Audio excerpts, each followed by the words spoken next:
इस वक्त हमारे साथ मौजूद हैं साबका डिस्ट्रिक्ट नाज़म एबटाबाद बाबू जावेद इकबाल साहब। सर, आज 11 मुहर्रम आराम के हवाले से आज यहाँ पे जुलूस अज़ादार जो हैं अपनी मंजिल की जानब गामज़न हैं। अख्तामी मराइल में आज डिस्ट्रिक्ट एडमिनिस्ट्रेशन DC साहब, DPO साहब यहाँ पे तशरीफ़ लाए हैं, तो क्या कहना चाहेंगे उनकी एडमिनिस्ट्रेशन के हवाले से, बेहतरीन पुलिसिंग के हवाले से और बाकी ओवरऑल क्या कहना चाहेंगे?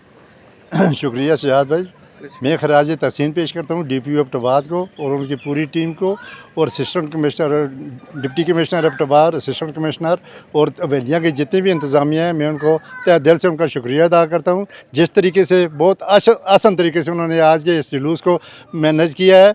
लॉ एंड ऑर्डर का मसला नहीं पैदा हुआ, किसी किस्म की बदमज़गी नहीं पैदा हुई, बहुत अच्छे तरीके से उन्होंने मैनेज किया है, जिससे मैं पुलिस का जितने भी शुक्रिया अदा करा, DPO साहब का और SHO अवेलिया, DSP और SP अवेलिया काजी साहब और जितने भी हमारे इंतज़ामिया के लोग थे, इंतज़ामिया के जितने भी लोग थे, उन्होंने मिलजुल कर भाईचारे की फ़ज़ा पैदा की है और अच्छे तरीके से जुलूस को उन्होंने वेलकम भी किया है, उनको मंजिल मनसूख बारगाह तक उन्होंने पहुँचाया है और बहुत ही जल्द इंशाल्लाह जो है ना ये अख्ताम पज़ीर होने वाला है ये जुलूस।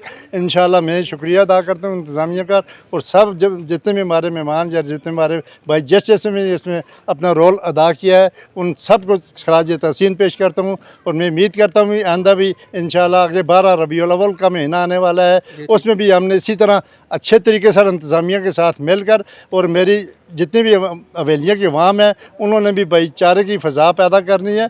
और मैं उम्मीद करता हूँ DPO एबटाबाद से और डिप्टी कमिश्नर एबटाबाद से और असिस्टेंट कमिश्नर हवेलियाँ, SHO और SP हवेलियाँ, DSP हवेलियाँ, सबका शुक्रिया अदा करता हूँ। मैं उनको खराज तहसीन पेश करता हूँ। आइंदा भी 12 रबीउल अव्वल के हवाले से वो अपना भरपूर तरीके से इसी तरह अमन अमान को कायम रखेंगे। बहुत मेहरबानी, शुक्रिया जी।